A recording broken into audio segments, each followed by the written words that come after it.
यह समय आपको बता देगा कि कब कहाँ ज्वाइन करेंगे या पूरा पार्टी। तो सर चुनाव को लेकर क्या कुछ तैयारी है? पूरा पार्टी क्या करेगा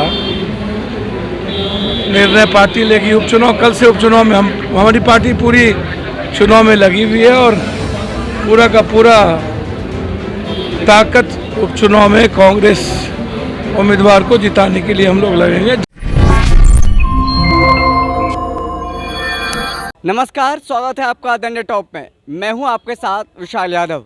जाप के राष्ट्रीय अध्यक्ष पप्पू यादव इन दिनों दिल्ली में थे और बताया जा रहा है कि दिल्ली में कांग्रेस के नेता राहुल गांधी से मुलाकात हुई है और जाप का और कांग्रेस का विलय हो सकता है। और इस सवाल पर पप्पू यादव ने जवाब देते हुए कहा कि आने वाले दिनों में बता देंगे क्या कुछ होने वाला है, विलय करने वाले हैं या फिर क्या करने वाले। बीते दिनों से खबर चल रही है कि जाप कांग्रेस के प्रत्याशी को समर्थन देने वाली है। जो दोनों सीटों पर उपचुनाव होने बिहार में, इसको लेकर के जाप ने खुली तौर पर समर्थन दिया है।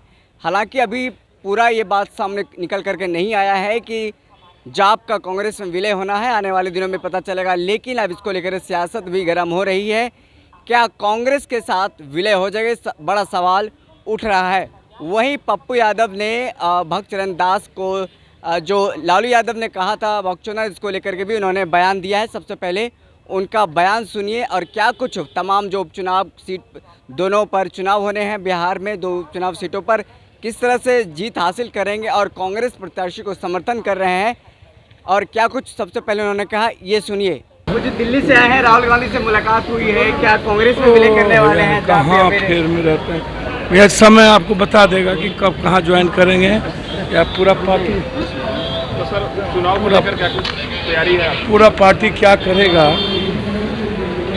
निर्णय पार्टी लेगी। उपचुनाव कल से उपचुनाव में हमारी पार्टी पूरी चुनाव में लगी हुई है और पूरा का पूरा ताकत उपचुनाव में कांग्रेस उम्मीदवार को जिताने के लिए हम लोग लगेंगे। जनता तय करती है कौन जीतेगा हारेगा, लेकिन मुझे लगता है कि सेवा के आधार पर चुनाव जीत हार होती है। तो सर दिल्ली से आए, कुछ नया खबर? भैया ऐसा कुछ नहीं है, मुझको तो लालू यादव बिहार आ गए हैं। देखिए, दो तीन बात समझिए, मुझको दो तीन बात से दुख पहुंचती है। एक तो 1 बजे रात में वो जाके ये बता दिए कि परिवार से बाहर कुछ भी नहीं है, चाहे वो जगतानंद जी हो चाहे कोई हो। दूसरी बात, 1990 की याद लालू जी ताज़ा कर दी कि लालू जी में कुछ भी नहीं बदला। कभी रंगा बिल्ला, कभी याद कीजिए रामविलास जी को क्या गाली देते थे, श्याम रजक को क्या बोलते थे, याद करिए आप उदय नारायण चौधरी को क्या बोलते थे, माझी जी के बारे में उनकी क्या फीलिंग थी। तो लालू जी, हम पहले कहते हैं कि मैं सामंतियों के खिलाफ मैं लालू बनाऊं। यह मानसिकता क्या सामंतवादी की नहीं है? ये नव सामंतवादी शोषक सत्ता में आने के बाद जब आप बनिएगा और 2022 में भी आप 1990 की भाषा का प्रयोग करिएगा, तो इन्हीं बातों से ना लोग कहते हैं कि 1990 और 2022 में इनके और इनके परिवार में कुछ भी नहीं बदला। तो लोगों को डर लगता है कि चेंज कुछ नहीं होता है लोगों को भी।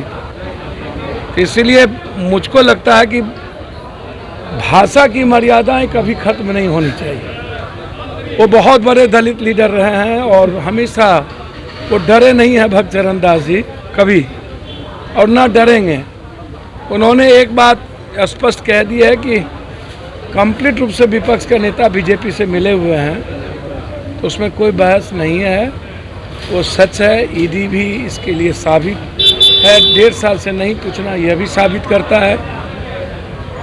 यह भाषा सही नहीं था। हमेशा मैं राजनीति नहीं करूंगा, लेकिन लालू जी की भाषा कोई नई नहीं है।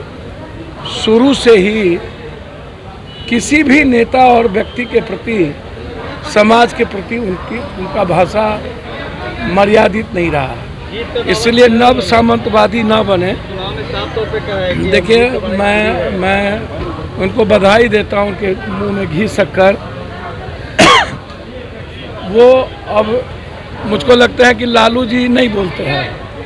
लालू जी का पुत्र मोह जो धृतराष्ट्र का था ना, वो बोलते हैं। धृतराष्ट्र बेचारे इस उम्र में ऐसा न धृतराष्ट्र लालू जी पुत्र मोह में हो गए कि जो दुर्योधन कहता है, जो दिखता है, और संजय, अब लालू जी अपने आँखों से नहीं देखते हैं, न समझते हैं। संजय कोई होगा, कोई महाभारत का, उनकी आंखों और उनकी जुबान बोलती है।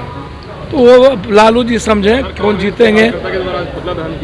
सर, कांग्रेस के कार्यकर्ता ही नहीं, देश के और बिहार के लगभग सभी दलित लीडर और लगभग सभी भाषाओं के साथ मर्यादाओं में जीने वाली राजनीतिक लोग आहत हैं कि लालू जी में कोई बदलाव नहीं और भी खराब हो चुके हैं।